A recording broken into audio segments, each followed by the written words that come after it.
అశ్వ సంవత్సరంలో కైలాస యాత్ర Sri Gayatri tours and travels 8977349696. ఆంధ్రప్రదేశ్లో సిరా యానం అనేది ఒకటి విన్నాను సార్. ఇప్పుడు సిరా యానం అనేసి ఇది వచ్చి ఫ్రెంచ్ యానం సార్. ఇది పాండిచేరి పద్ధతి ఉంటుంది. అది కాలక్రమేణా ఆ యానంని ఎవరు గుర్తుపెట్టుకోరు సార్. ఈ యానం మాత్రము ఫ్రెంచ్ యానం మాత్రము యానం అయిపోయింది సార్. మల్లాడి యానం అయిపోయింది. ఏంటి అసలు అంత అనుబంధం వచ్చేసింది సార్ యానంతో మీకు? అసలుకి యానం అంటేనే మల్లాడి కృష్ణారావు గారు గుర్తుకొస్తారు. మల్లాడి కృష్ణారావు గారి పేరు ఉంటే యానం గుర్తుకొస్తుంది సార్. అంటే అది అభిమానం మీద మాట్లాడే మాటే తప్ప సార్ ఎప్పుడు కూడా యానానికి ఉండే ఇంపార్టెన్సు యానానికి చరిత్రలో ఉంది సార్. కానీ నేను వచ్చిన తర్వాత చూసినట్టయితే అభివృద్ధి మీద ఈ ఊరికి పాండిచేరి కేంద్రపాలిత ప్రాంతంలో ఏ ప్రభుత్వం ఉన్నా కూడా ఏ విధంగా మనం ఒప్పించాలి అన్న దాని మీద నేను చేసిన పనులు, నేను ప్రజలతో ఉన్న ఆ బంధాన్ని దాన్ని దృష్టిలో పెట్టుకుని అభిమానంగా మీరు మాట్లాడుతుంటారు, చాలామంది మాట్లాడుతుంటారు. కానీ గతంలో యానం అంటే ఏంట్రా అని అంటే మందు తాగడానికి తక్కువ రేటు ఉంటుంది ఇక్కడ, మందు తాగడానికి వెళ్ళాలి అనుకునేటప్పుడు ఆ మందు అన్న వరుణ్ణి ఎక్కువ మంది ఇష్టపడరు కాబట్టి అప్పుడు యానం పేరు కొంచెం తక్కువ ఉండేది. ఓకే. అప్పుడు శిరయానం అని అంటే అక్కడ గోదావరి సముద్రం స్నానానికి వెళ్ళొచ్చు, అక్కడ మళ్ళీ ఓఎన్జీసీ ఇలాంటి పెద్ద పెద్దవి ఉన్నాయన్నది దాని మీద అక్కడ పేరు ఉండేది. ఎప్పుడైతే నేను రాజకీయాల్లోకి వచ్చిన దగ్గర ఈ ఊరికి కావలసిన సదుపాయాలు ఎప్పుడైతే ఏర్పాటు చేశానో, ఎప్పుడైతే నేను ఒక యానానికి పరిమితం కాకుండా ఇటు పాండిచేరి రాజకీయాల్లోనూ ఇటు పక్కనున్న ఆంధ్ర రాజకీయాలకు కూడా నేను కొంత ఉపయోగపడుతున్న పరిస్థితుల్లో నాకున్న కొంచెం మంచి పేరుతో అప్పుడు నాకు యానం అనేప్పటికీ మల్లాడి కృష్ణారావు అని అలా గుర్తు పెట్టుకుని ఉంటారేమో తప్ప మల్లాడి కృష్ణారావు యానమే మల్లాడి కృష్ణారావు అన్నదానికి ఎక్కువ మంది దాన్ని ఒప్పుకున్నా కానీ నేనైతే దానికి అంత ఇది కాదు. మేము కూడా ముఖస్థుతి కోసం అయితే అనలేదు సార్. మార్నింగ్ నేను ఇక్కడ మీ ఇంటి దగ్గరికి వచ్చినప్పుడు మీరు ఈరోజు ఎమ్మెల్యే కాదు, మాజీ మంత్రి, ఢిల్లీ ప్రత్యేక ప్రతినిధి, పాండిచేరి తరపున ఢిల్లీకి ప్రత్యేక ప్రతినిధి మాత్రం ఇక్కడ కాదు. మీరు ఏమన్నా ప్రభుత్వం తరపున ఏదన్నా ఉంటే ఢిల్లీలో సంప్రదింపులు అవి చేసుకోవడానికి ప్రత్యేక ప్రతినిధి. కానీ ప్రజలు బారులు తీరున్నారు, పొద్దున క్యూ కట్టినారు అనమాట మీ దగ్గరికి వినతి పత్రాలు పట్టుకొని. అంటే ఇక్కడ లోకల్ ఎమ్మెల్యే ఉన్నారు, సిట్టింగ్ ఎమ్మెల్యే ఉన్నారు, గొల్లపల్లి శ్రీనివాస్ అశోక్ ఉన్నారనమాట.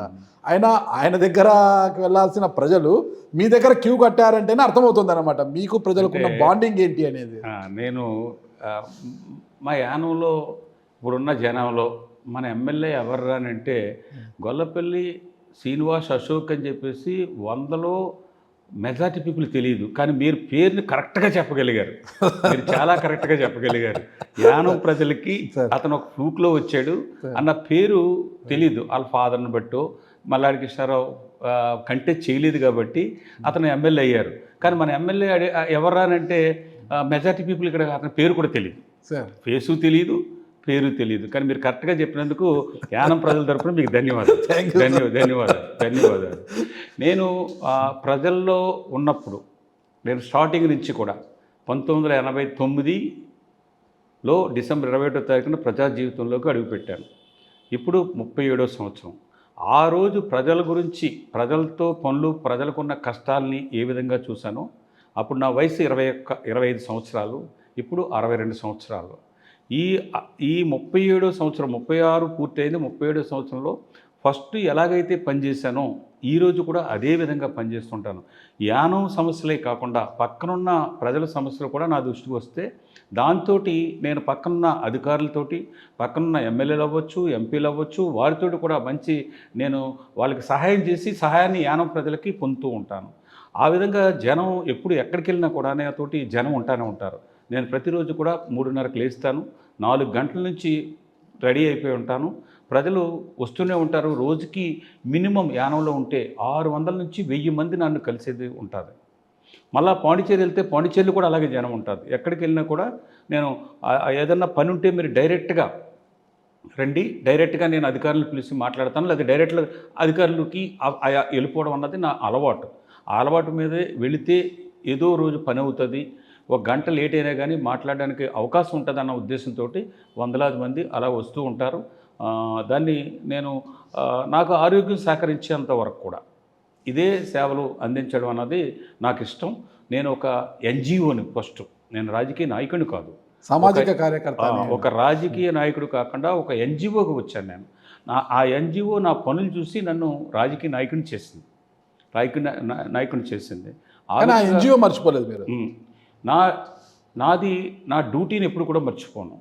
ప్రజలు నన్ను జీరో మల్లాడి కృష్ణారావు, ఈరోజు యానం ప్రజలు, పాండిచ్చేరి ప్రజలు, కారైకాల్ మాహిలో మల్లాడి కృష్ణారావు పేరంటే తెలియని వాళ్ళు ఎవరు కూడా ఉండరు.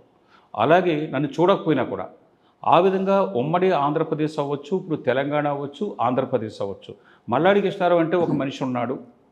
ఆ మనిషి ప్రజల కోసం నిజాయితీగా ఏ ఒక్కటి ఆశించకుండా చేసేవాడు అన్నది చాలామంది, ఎక్కడో 100 మందికి మనం దేవుడి కిందో దేవుడినే 100 మంది పూజించరు.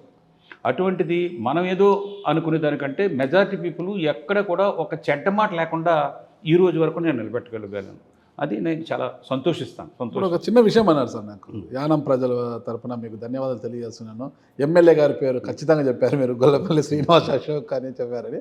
ఒకసారి మరి ప్రజలకు ఆయన పేరే తెలియనప్పుడు 2021 ఎన్నికల్లో ఇక్కడి ప్రజలు, అందులో ఆయన కాపు సామాజికానికి చెందిన వ్యక్తి, మత్స్యకార సమాజం ఎక్కువ ఉంటుంది ఇక్కడ, మీరు ఆ సమాజానికి చెందిన వారే, రెండు ఈక్వల్గానే ఉన్నాయి.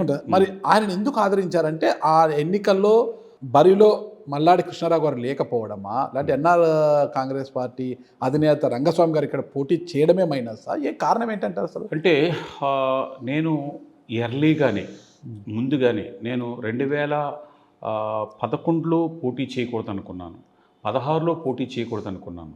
ఆ తర్వాత 2021 వస్తున్నప్పుడు అనేకమైన మీటింగులు, ఒక నెల రోజులు అనేకమైన మీటింగులు జరుగుతున్నప్పుడు కూడా గతంలోనూ ఇలా పోటీ చేయని అన్నారు, మనం అందరూ ఒత్తిడి చేస్తే చేశారు. ఈ ఎలక్షన్లో కూడా మనం ఒత్తిడి చేస్తే తప్పనిసరిగా పోటీ చేస్తారన్నది ప్రజల మనోభావం. నేను దానికి ముందుగానే డిసెంబర్ 17వ తారీఖున 2020 డిసెంబర్ 17వ తారీఖున నేను బీసీ కమ్యూనిటీకి సంబంధించిన ఆంధ్రప్రదేశ్ ప్రభుత్వం మీటింగ్లో నేను ఈ రాబోయే ఎన్నికలకి యానం ఎలక్షన్స్కి స్వస్తి చెప్తున్నాను అని చెప్పేసి ఆల్ ఛానల్స్ ఎదురుగుంటా నేను చెప్పడం జరిగింది. అప్పుడు మల్లాడి కృష్ణారావు ఉండడు కాబట్టి ఏ విధంగా మల్లాడి కృష్ణారావుకి ఇన్నాళ్ళు ఓట్లు వేస్తున్న జనంలో కొంతమందిని, నాయకుల్ని కొంతమందిని ఏ విధంగా అన్నది చూశారు. దాని తర్వాత నేను తీసుకున్న నిర్ణయంలో నేను కానీ లేకపోయినప్పుడు ఈ ఊరు అభివృద్ధి ఆకన్నా ఉండాలంటే మళ్ళీ ప్రతి మీటింగ్లో చివరికి తీసుకొచ్చేప్పటికి మీరే పోటీ చేయాలి అన్న పరిస్థితి. కాదు, కుదరదంటే మీ భార్యను పెట్టండి అని చెప్పేసి ప్రపోజల్ వచ్చింది. అప్పుడు నేను ఆలోచన చేసి పాండిచ్చేరి ముఖ్యమంత్రిగా చేసి, అలాగే అతను నాకు మంచి మిత్రుడు, ఒక నియోజకవర్గం, అతను పోటీ చేసిన నియోజకవర్గంలో ప్రతి ఇంటికి కూడా రోజు ఏ విధంగా అయితే ప్రజలతో ఉంటానో ఆ విధంగా అతను ఉంటూ వచ్చాడు. సింపుల్ మ్యాన్, ఎటువంటి కుటుంబం లేకుండా నిస్వార్థంగా చేసి పాండిచ్చేరికి 3 సార్లు ముఖ్యమంత్రి అయ్యారు. ఇటువంటి వ్యక్తిని యానం తీసుకొచ్చి పెడితే అందరూ కూడా ఫాలోవర్స్ కానీ ప్రజలు కూడా ఎవ్వరూ కూడా వ్యతిరేకించరు, రంగస్వామి గురించి ప్రతి ఒక్కరికి కూడా తెలుసు అన్న ఉద్దేశంతో వారితో రిక్వెస్ట్ చేసి వారిని పెట్టడం జరిగింది. అప్పుడు వారు ఒక మాట చెప్పారు, నేను వచ్చి ఫైనల్గా ఎలక్షన్ క్యాంపెయిన్కి వస్తాను, ప్రతి నెలలోనూ 2 సార్లు వచ్చి 15 రోజులకి 2 డేస్ ఇక్కడ ఉంటాను, నీ ఓటు అడగడానికి కూడా వస్తానని చెప్పేసి చెప్పున్నారు. కానీ అతను ఓటు అడగడానికి కూడా రాలేదు.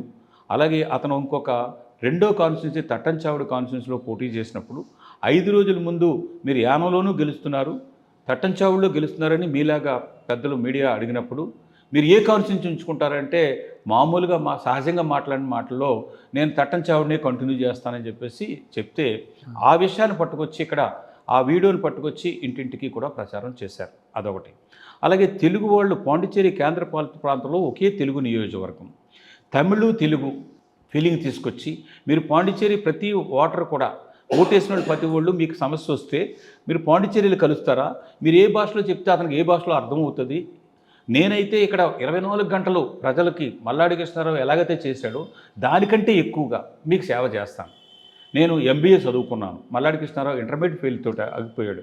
మీ ఇంటికి ఒక ఉద్యోగం నేను ఏర్పాటు చేస్తాను, మీకు గవర్నమెంట్ ఉద్యోగం లేకపోతే నేను ఫ్యాక్టరీలు తీసుకొచ్చేస్తాను, నేను ఆర్థికంగా చాలా ఫైనాన్షియల్ పొజిషన్లో ఉన్నాను, ఇంటికి ఒక ఉద్యోగం, మీకు ఇల్లు స్థలాలు ఎంతమందికి అతను ఇవ్వగలిగాడు, నేను అవసరమైతే కొని కూడా మీకు ఇంటికో ఒక పట్టా ఇచ్చేయగలుగుతాను అని చెప్పడంతో ప్రజలు అప్పుడు వరకు ఉన్నదాన్ని తెలుగోడు తమిళోడు అన్నది ఒకటి, పక్కనున్న కాకినాడ ముమ్మిడివరం ఈ పక్కనున్న ఎఫెక్ట్ కూడా కొంత వారు వచ్చి వాళ్ళు ఎంటర్ వాళ్ళు అతనికి సహకారం అందించడం, అందించడంతో లాస్ట్లో 330 ఓట్లు డిఫరెన్స్లో 330 ఓట్లు వస్తుంటే రంగస్వామి గారు ముఖ్యమంత్రి ఎవరు, నా కాన్స్టిట్యున్సీ ముఖ్యమంత్రి కాన్స్టిట్యున్సీ అవును. నేనేమైతే ఆయన ఇక్కడ ఉండేవారు కాదు కదా, ఆయన ఇక్కడ ఉండేవారు, ఆయన ఇంకో నియోజకవర్గాన్ని ఎంచుకున్నారు కదా ఆయన. అవును, నాకైతే మన యానం కానీ గెలుచుంటే 100కు 100%, 1% కూడా నేను యానం రిజైన్ చేయడానికి ఎట్టి పరిస్థితుల్లో ఒప్పుకోను. అక్కడ అడిగిన దానికి సహజంగా అలా చెప్పడంతో ఆ విధంగా జరిగింది. నేను 2016 నుంచి 2020 ఎండ్ వరకు కూడా నేను మంత్రిగా ఉన్నాను.